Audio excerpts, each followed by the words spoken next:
No, sa tanan sa mga listeners and viewers. Daya viewers naton daya ay natabo kahapon mga 11:33 AM it's July 7, 2025 sa St. Gabriel Street, corner Roas Avenue, Street, Poblacion, Malinaw, Aklan. Kung din gani ang biktima ra ay si to victim ay ginbuno imo suspect tungod sa to suspect ng utang kay victim. And then si victim at that time maginasukot na si suspect ay wa tagabayad until nga nag-escalate through ang heated argument at natabo sa pamumuno. Pero before that may mga witness kami na interview nga daya si suspect nga ra ay medyo may old blood mo kay victim. Okay. Kasi hindi na sinukot kung imaw, ang napahuya kung imaw. Dahil sa halagang 250 ay napahuyan kung imaw. Kaya ginambalan ko ganin mo iya kahapon, nga makon ay siyempre normal na nga sokton ka dahil utang ka. Dapat rin mo ginubra, bayaran mo. Hindi ka ting magkuman ka na utang dahil pinanukot na ginawa. Normal makonon. At doon makon na imong ginubra nga pamuno ay naging sobra pa sa 250 ng bayaran sa ospital. So dapat to akong mga advice lang sa atong mga taga-pamate at mga listeners na kita kung amat may mga kinanglanon kita sa pangabuhi, need nato no mga financial nga ron ay kung tani kung mag-utang kita ay dumdumon mo nato nga magbayad. So dahil nato minutangan hindi man magsukot lagi kimo. Dahil may usually ron may period of time. May due date man. May due date. Tugadan mo ko sa dapat kung ano yung province na due date, bayaran mo. Responsibilidad yun, sir. Para hindi doon ikaw pagsukton. Wala ka galing na ila makon nga mahuyan ka, di dapat yung bayaran mo makon. Sir, kamusta ro biktima? Pero victim ka to ay hindalay mo sa NDR mo na contact naton, hindalay mo sa ospital, nag-undergo mo operation, out of danger man mo. Pila igo na gid? Iya sa bilog sa stomach. So na-recover o kutsilyo kara. So timely man nga to nga may aton nabi nga mobile patrol, may patrol kita. Pagka insidente right away ro aton mobile patroller sa una. So wala pa sa sulod nawa nakalampas sa 5 minutes hada kung tagi kay mao. Dahil aton patrollers nakalatag sa mga designated area na ga. Pero anak ako na ibang madalagan siya. Ay posible mo madalagan ay kapanahon mo yun eh. Ay nakita mo yung aton patroller, hindi pa mo yung tako mao. Sin nga terminal da Sherman sa tricycle? Sa mga bus dyan, ay mga jeep. Sa jeep, nagkarapan na sa simbahan nga ra. Mabuhay sa nakara, sir, magkakilaga? Mabuhay, durusan daw, isipin ang panatagang loob. Okay. Ano sir, do sa pihaka-kampo, desidido magpasakat kaso? Kasi kami sa among PNP ay wala kami na ila nga maging unsolved ang among crime. So, daya nga daw i-inquest mo itong investigator. Ano kaso, sir? Prostrated homicide. Okay. And then, bahala tagalisan na sa court kung ito sa mag-settle. So, pero iya sa amon sa ground namon sa PNP ay amon ginapay. Encourage kitang pasakaat kaso. Pasakaan. Sir, ano do record it suspect maskin sa barangay ang iya sa ato niya malinaw MPS? Kung may una.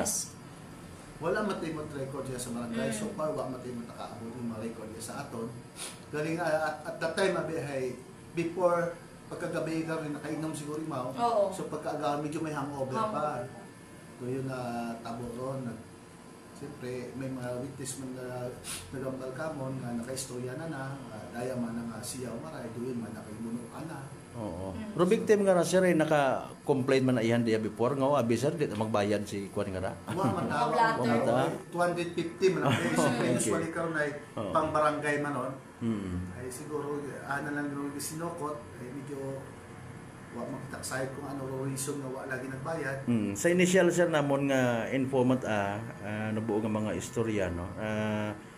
May kunyot ang ani may siyaw the following day ro yun nga ron nga suspect posible ayan sir nga bangod man sa ginasugid nga pagpakahuya ka na ko victim basi kun hindi man makaon kun ano una ro ana nga ginapang hambal may posible ayhan nga ginpahauman at ananara gindaghan ko siyaw or pero may gadagat siyaw ro suspect ka naman ano ba? Posible lagi pahauman na dahil may witness man kami nga nagahambal nga naka-istorya imaw. Inanap ako nung agin may bae do siyaw. Mm. Daya mo na. Agdo yun nga siyaw. Ging pa namo sa witness to, ipakita namo sana nabutang kami ang ako investigator nagbutang mga tatlo apat ka siyaw. Oo. Agin pa identify na ano man ang siyaw man na ro. Oo. Ro ano ginabae nga ginakwan. Oo. Makita kimo. Oo. Gin point point out na daya man ang siyaw. Sakto may doon mataro siyaw anong gano sa pagbuno. Pero siya recover? Recover. Recover. Okay. Sa siin na recover, sir? Sa man tara possession. Sa possession. Okay. Hay paalin dugang nga kaso ra violation sa BP6? Basi ko sa kasi makere ma-observe na sa kwan, no? Ayun, oo. Makere di mga karos. Okay, billable man da. Sa nagkaliwan niya itong Webes, may ginapahayag nga may pagpamagag o biktima pagsukot na abi sa suspect ay may pagpamagag, may pagtutok, screwdriver, waya nag-report to suspect. Wa man na doon nga yung malangkana kung may mga makaron nga bagay gatani nag-report ka iya sa atong barangay, pwede mo man mo ipatawag o iya kamon para ma-repair namon para makaistoryahan ka mo. Pero ano itabi karon ay imo nga ikaw tinong nagutang ay. Oo. Ado yung biktima daw medyo polio ron. Ay, Daw okay. PWD. Okay. So siguro kapag nakman mo ay sideline mo pa utang mo na. Ay sa suspect sa ano trabaho suspect nga naman it nag-abot kit sa punto nga magpangutang it 250. Duro suspect na high laborer man lang ra. Okay. Mako na 215 lang makon. Nauya kay daw ang balong kung gani nga punta na ato kaya sa station ako lang itong tao. Bayad.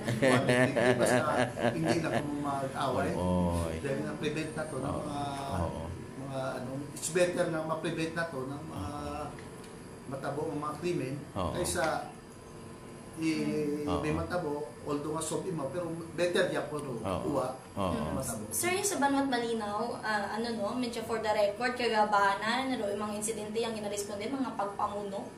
So ro tikang karam may tikang kara sir do kapulisan man para mambuhin-buhin naman abi mana ron do mga raya nga klase ita insidente sa Banwa. Itakampi na mga ganito sa aton mga different barangays kung pulong-pulong atong PCR nga kung may mga problema kita ay atong gidi-repair sa barangay kapag mga may shot na raw mga old roads. So as early as possible dapat ma-settle, ma-istoryahan to para hindi doon mag-escalate. Ay kung hindi abis na istorya ron, hindi sila magkaintindihan, usually karon ang makainom, so cases ka rin nakainom din. Kaya balik na yun, ang dumot, dahil wa sa na nag-settle sa barangay o nag-trigger. So yun, usually ka rin. Pero isolated cases man sa mga barangay, pero iya sa poblasyon ay wa matayan, mga peaceful matayan. Nakatugaan na ihan sir, by the way, rong suspect nga mabayad yun ni Mao after that incident. Sa inyong part, nakasugid ni Mao. Wa pa ba mo ay kung mako na mas mabahol gid ng bayran no sa ospital ay gusto yung family dahil medyo may blood relation man sa daan yun. Okay. So ga offer man ro pamilya it suspect na willing sa magbayad sa ng mga hospital bill.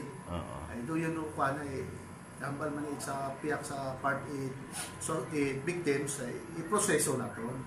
So po may layman na period sa PNP may nasunod siya may andabi ron nga ginatawag solve at tapos may time limit na karon.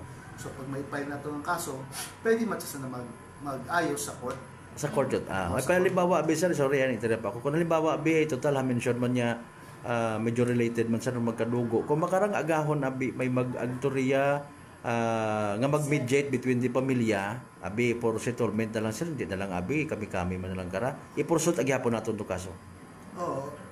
Sa among part, i-pursue ginagawa. Ito lang sana mag-settle. Ito lang tagaling. Pero pwede man nun nga mag-affidavit of non-interest victims. Ay ang problema ay una pa mo sa ospital. So atong crime rate ay ron. Usually nagtabo karon ay discourage na ako karon yung file na ako sa part.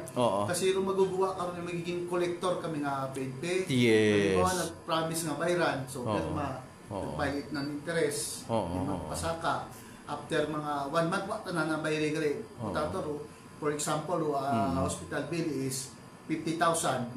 Ay di nakabayad ni Mao. So binalik-balik sa stasyon kuan mga sir, wa naman kaya mo nagbayad. Nape-pressure ta kamo no. Oo, mape-pressure pa kami, mapapile gusto na na-file sa in the future, so kami mayapon mabudayan. Yes. Okay. So it's Okay. better nga i-file na lang naman sa court, then dito ito sa na mag-settle sa court. Sir, sa lastly, supposedly, pang barangay level gid banda, no? May Hindi siguro kay siyempre may physical injury sa Crime. di ba maliban sa kwan, ang butong habagon is ang mga utang related nga ra supposedly barangay mga kuntara, no?